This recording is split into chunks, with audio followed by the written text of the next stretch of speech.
Our player of the week came from New York, and it was their 10 and fly half, Dan Hollinshead. We had a chance to sit down with him earlier today. It's fast. It is fast, and it's probably the thing for me. Like we're up here training in New York, where it's, we get a hot day, we get a cold day. The weather sort of, jumps up and down. But then we'll travel to somewhere like NOLA or even down to Atlanta, and we're straight into what feels like a New Zealand summer. So that's probably the biggest difference. That's just obviously the States are so big that we just get all this different sort of weather no matter where we go.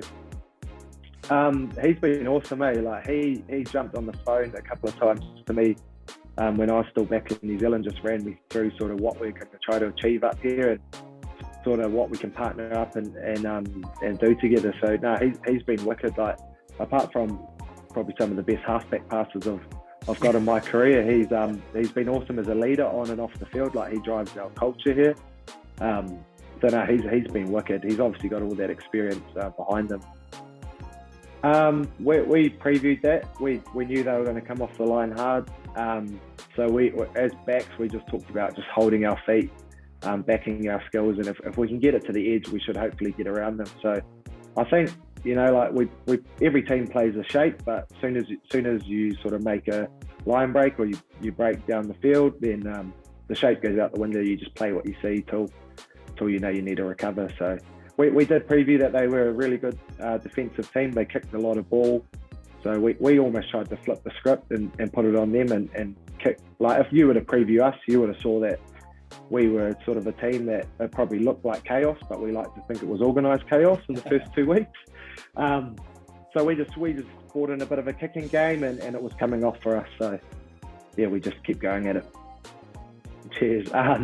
We kind of spoke about trying to conserve a bit of energy in the big boys. So if they're not having a run all the way back after Atlanta, sort of kicked it down our throats, then, it's a win for them. It's 30 or 40 odd metres. They don't have to run. So if we could just keep it in front of them, like here we're trying to play this expansive game of footy where we're exciting. Like we have a sort of theme about the way we do things where we want to change the skyline. We're all sort of iron workers and changing the skyline in New York. So we want to play a real fun game of footy, but there's times where there's space in the backfield where you just got to put it in front of the big boys as well. Like 80 minutes is a long time for some of them to move around the pitch.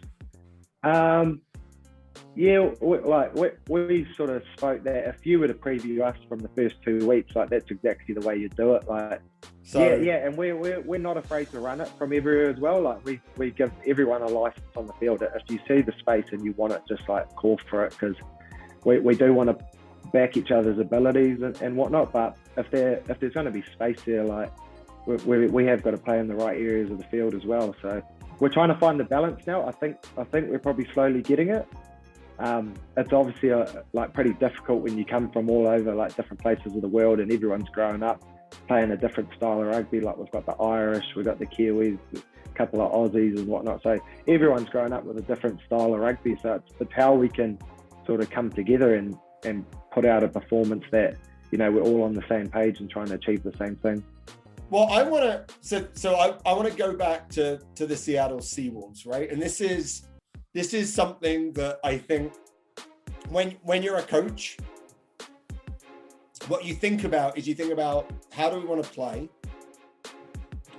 And then how is the opposition going to react? And what does that mean about our selection? So there's a couple of things that I thought Seattle did really well, right? So what they said was, we're gonna have a center and we're going to play him at 10, right?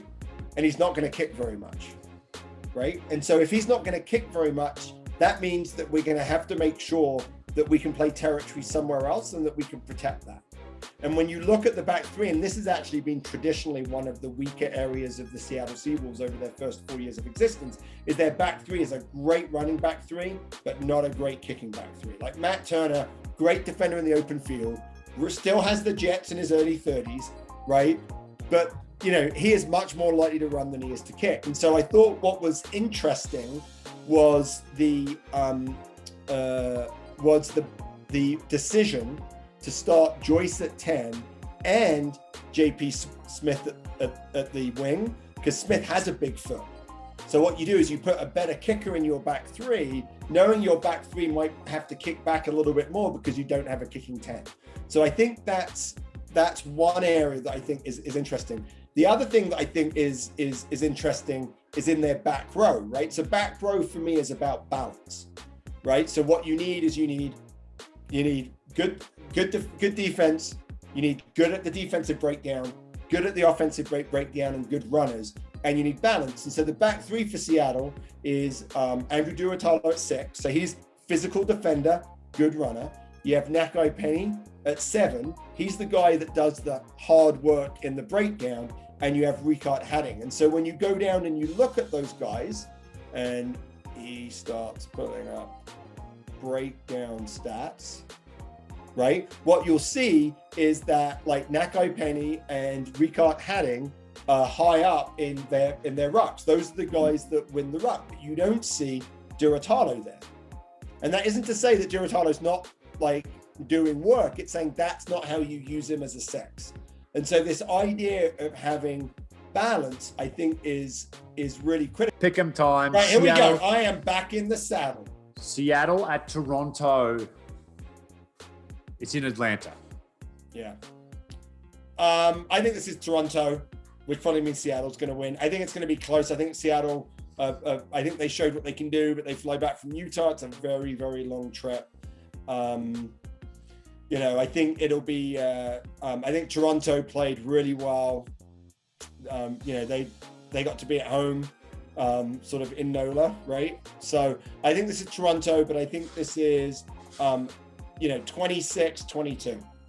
Yeah, you and I know Toomsy, their strength coach in Seattle, and he loves his coffee. Toomsy, this is going to have to be the strongest coffee you ever make to win a game at 7:30 in the morning. Right. I don't know if you just pull an all-nighter and just have I've got it.